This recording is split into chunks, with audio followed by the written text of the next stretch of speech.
Hello watchers, watch out के episode 16 में आप सबका स्वागत है।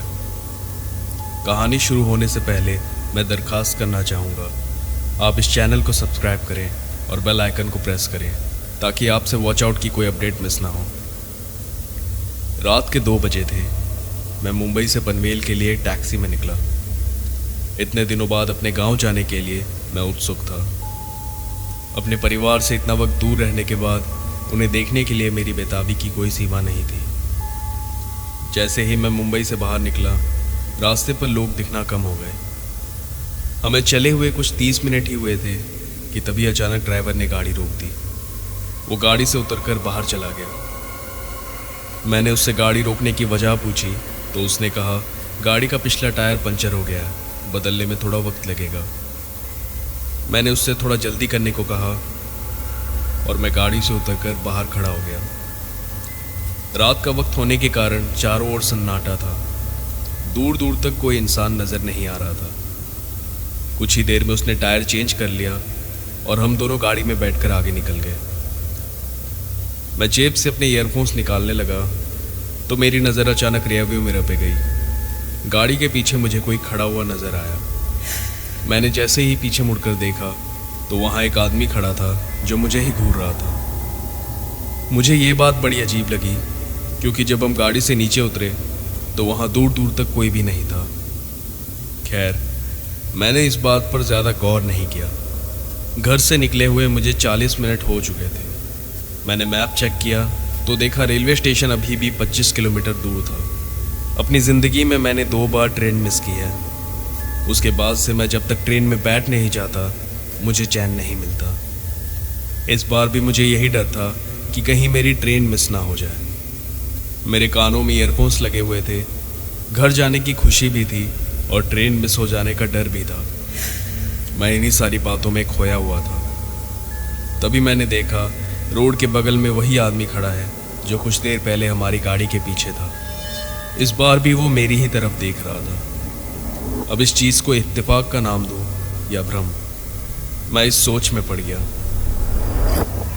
10 मिनट बाद स्टेशन आ गया। मैंने गाड़ी से अपना सामान उतारा, ड्राइवर को पैसे दिए और स्टेशन की ओर चल पड़ा। अंदर जाकर मैंने देखा पूरे प्लेटफॉर्म पर कोई भी नहीं था। बस कुछ कदम की दूरी पर एक स्टॉल पर किताबें बिक रही थी। अब वैसे तो मैं कभी किताबें पढ़ता नहीं, पर मुझे रेलवे स्टेशन से किताबें खरीदकर उन्हें ट्रेन में पढ़ने का अजीब सा शौक है। मैंने मोबाइल में देखा तो ट्रेन आने में अभी भी 15 मिनट बाकी थे। मैं सीधा उस किताब वाले के पास चला गया। उसके पास बहुत सी किताबें थी। मुझे एक किताब पसंद आई तो मैंने उसे खरीद लिया। इसके बाद मैं पास ही में एक बेंच पर जाकर बैठ गया। कुछ ही देर में ट्रेन आ गई और मैं अपने कंपार्टमेंट में अपनी सीट पर जाकर बैठ गया। मुझे इस बात की खुशी थी कि मुझसे ये ट्रेन मिस नहीं हुई। अब बस कल रात 12 बजे तक मैं घर पहुंच जाऊंगा।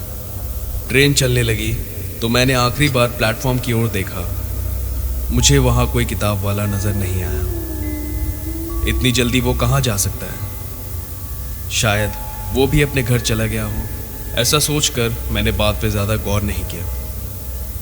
कुछ ही देर में मुझे नींद आने लगी और मैं सो गया। रात को मुझे एक बड़ा ही डरावना सपना आया। उस सपने में मैं किसी घने जंगल में था।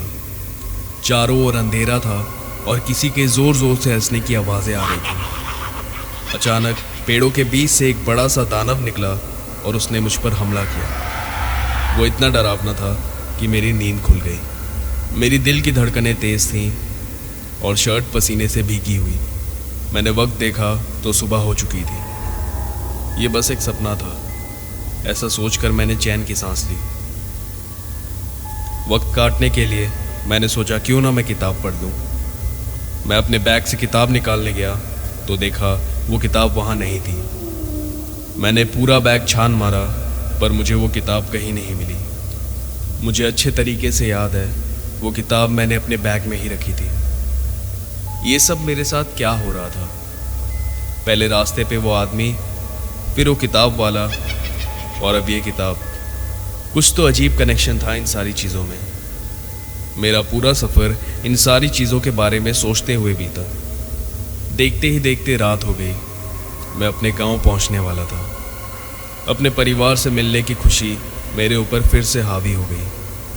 अपना सामान सीट के नीचे से निकालकर मैं उतरने के लिए तैयार हो गया। स्टेशन पर उतरा तो मेरी पुरानी यादें ताज़ा हो गई। बाहर निकलकर मैंने एक टैक्सी वाले से बात की तो वो मुझे अपने साथ लेकर जाने के लिए राज़ी हो गया।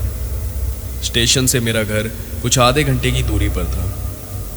गांव में लोग जल्दी सो जाया करते हैं, इसी कारण दूर दूर तक कोई इंसान दिखाई नहीं दे रहा था।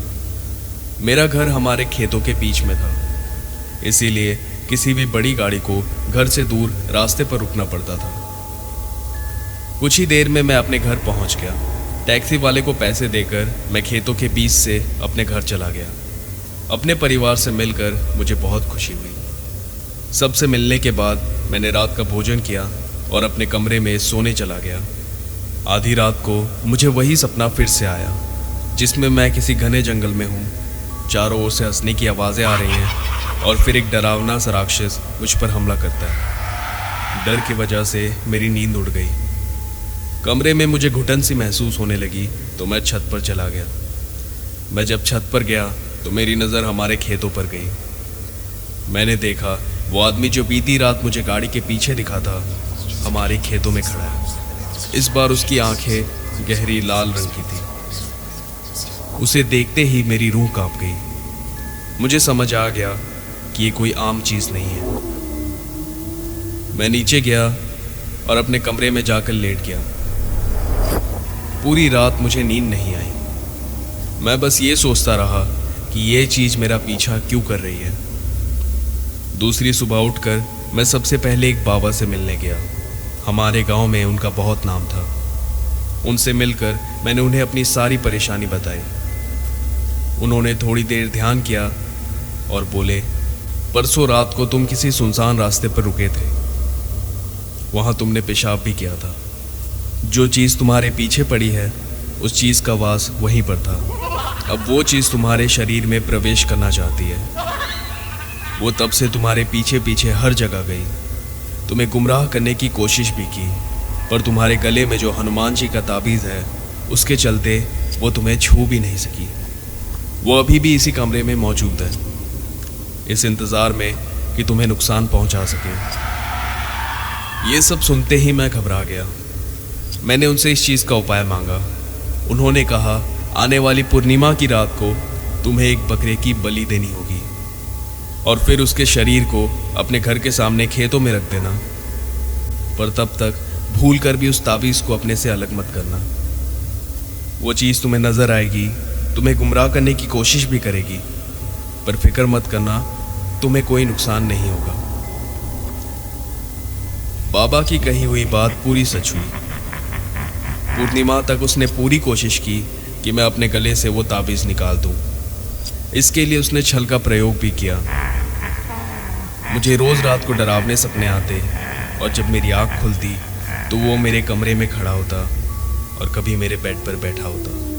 बाबा ने जैसे कहा था, मैंने वैसे ही पूर्णिमा की रात एक बकरे की बलि दी और उसके शव को अपने खेतों में जाकर रख दिया।